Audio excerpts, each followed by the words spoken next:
This is Cedric, a b-boy, or in layman's term, breakdancer.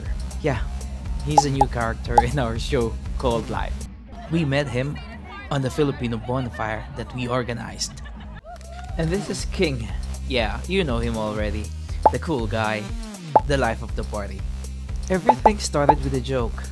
Cedric said he wanted to befriend the Seafood City manager just so he could get a VIP pass. And somehow, we decided to take that joke way too seriously. Kausapin namin ang manager nila, si Sir Aber.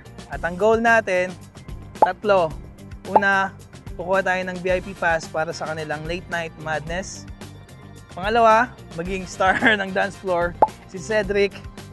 Hype man, si King. Pangatlo, medyo suntok sa buwan. Palagay tayo sa poster nila. Ganun ako. Lagay kami sa poster ng kanilang late night madness.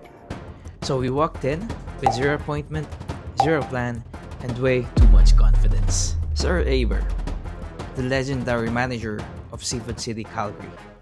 The man with the power to make our dreams come true or escort us out. Po yun, sir? Naka-VIP naman kayo, sir? Yun! Tapos sir, ito, star ng dance floor. Oo, VIP na. Ano pa? Ito, hype man natin. Sige. Matanda, papasayawin ko. O, itanong na natin kay Sir yung pangatlo. Sabihin na natin. Ito sir, talagang dancer naman to. Artist talaga to. Ito talaga nag-hype man. May face card Kami, naman. may face card May face naman. card naman kami. Okay ba sir, ilagay kami sa poster?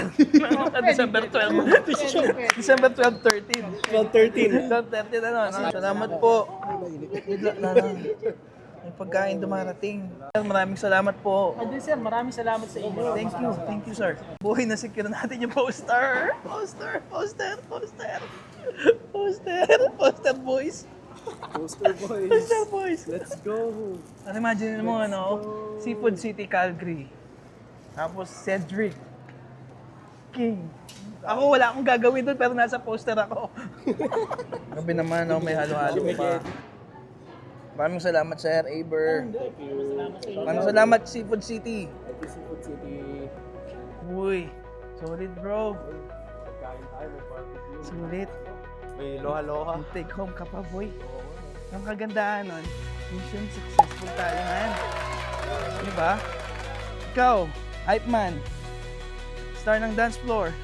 Ang pinakamalupit doon, nasa Poster tayo, pre. boy!